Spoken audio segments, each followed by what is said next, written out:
frustrating because teams come here to frustrate it. They come here to make things difficult.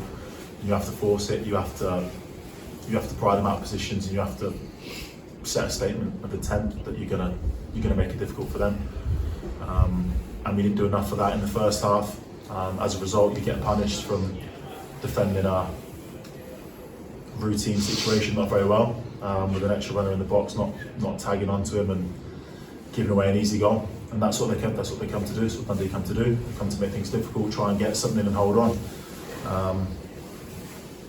From there, the game becomes what it becomes. They hold on. As a result, you have to respond. You have to play with intensity that we should have started the game with. And obviously, then you start to create chances, and you start playing the way that you should have been playing from the get-go. So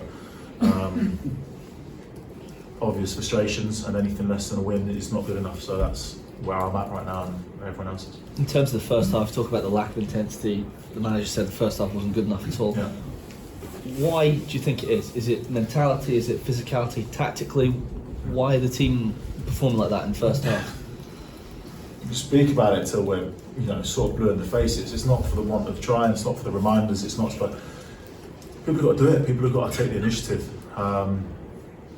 It's unfair to point fingers and whatever. Just everyone has to just step up. As simple as that. Step up. Do your jobs better.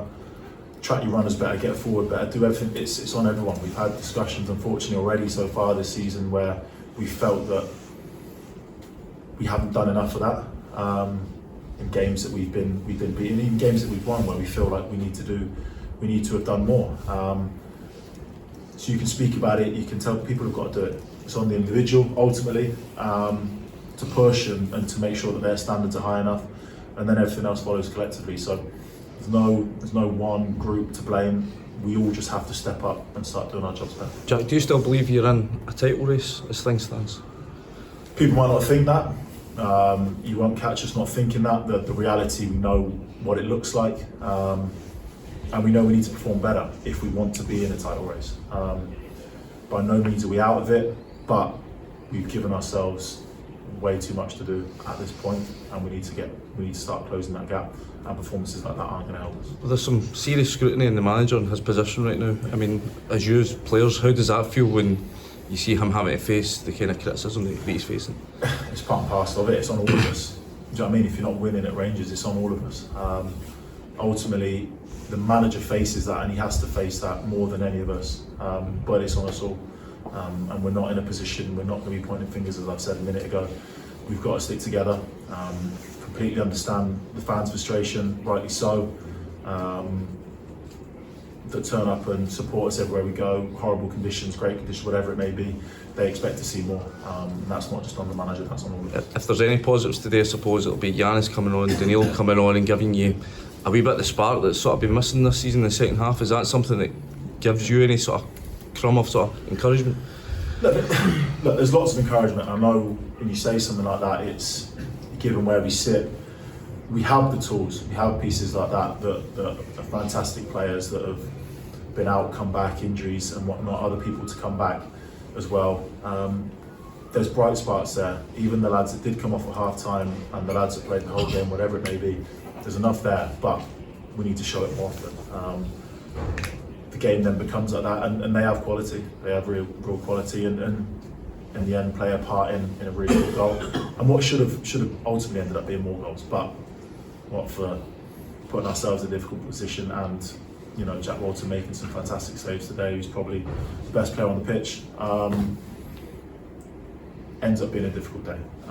We created enough in the second half, but we can't be putting ourselves in that position as often as we have. Last couple of questions.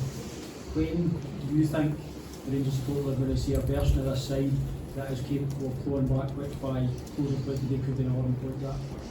Thursday, it has to be. I mean, that's the reality of it. If it's not today, it's the next game, and it needs to happen. We've done it at times, and at times is not enough. Not going to go into excuses. Not going to go into make excuses for anyone and anything. It's got to happen. It's got to happen. I'm sure you're sick of asking the questions. We're sick of having to answer them, but we putting ourselves in this position to have to answer them, and only the performances are going to performances and results are the only way it's going to give those fans encouragement. Do you think everyone in the dressing room, Jack, understands the demands of playing for Rangers? I hope so. It's something that we try and reinforce all the time. If the building, the training ground aren't reminders of the success, then I don't know what can be. It's not like any other club. It's a special place, and it demands it all the time, day in, day out, from us all. And that's what it needs to be from, I think for most it's been there the whole time. Others, if they haven't learned it, they need to learn it quick. That's on guys like me, everybody, to like I said a minute ago, step up and do better, because that's what the shirt deserves.